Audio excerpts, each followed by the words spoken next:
चलो फिर से वो नजारा याद कर ले, शहीदों के दिल में थी जो ज्वाला वो याद कर ले, जिसमें बहकर आजादी पहुंची थी किनारे पर, बलिदानियों के खून की वो धारा याद कर ले।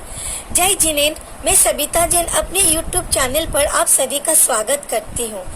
आज का मेरा टॉपिक है आजादी, जिसको मैं एक कविता के माध्यम से व्यक्त करना चाहती हूँ। मेरी कविता शुरू करने से पहले मैं कुछ कहना चाहती हूँ।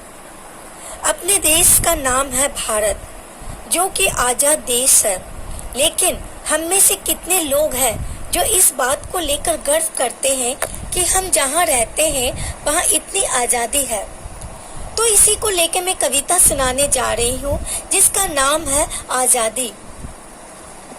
जब कहने को तो हम आजादी की बड़ी बड़ी बातें कह जाते हैं, जब कहने को तो हम आजादी की बड़ी बड़ी बातें कह जाते हैं, जब हमारे जवान सियाचिन के ठंड में भी अपना धर्म निभाते हैं, भीषण सी तपती धूप में भी कभी नहीं कतराते हैं, इस देश के माटी के लिए एक सांस में कुर्बान हो जाते हैं।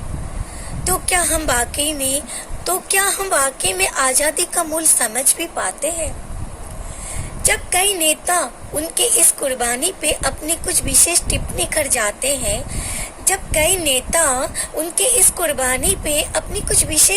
कर जाते हैं, तो क्यों हम चुप रह जाते हैं? क्यों मौन की चादर ओढ़ के हम गहरी नींद सो जाते हैं? कैसे उस तिरंगों से नजरें भी मिला पाते हैं, अपने जवानों को बस नाम की इज्जत दे पाते हैं। तो क्या हम वाकई में आजादी का मूल्य समझ भी पाते हैं? अशफाक बिस्मिल भगत सिंह के नारे हम लगाते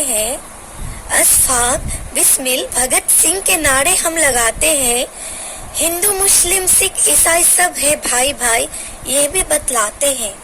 फिर क्यों उन दंगों में हमारे भाई मारे जाते हैं? क्या हम वाकई में आजादी का मूल्य समझ भी पाते हैं? अब इन बड़ी बड़ी बातों में हम ऐसे ही नीचे झुटला जाते हैं। जहाँ नारी को पूजा करते हैं, वही उस पर बर्ता बरसाते हैं।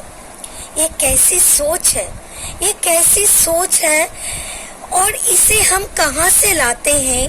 क्या हम वाकई में आजादी का मूल्य समझ भी पाते हैं? आप सभी को सविता जैन वहाँ जिंदगी की तरफ से स्वतंत्रता दिवस की शुभकामनाएं। आप सबकी जिंदगी बने वहाँ जिंदगी। जय हिंद, जय भारत।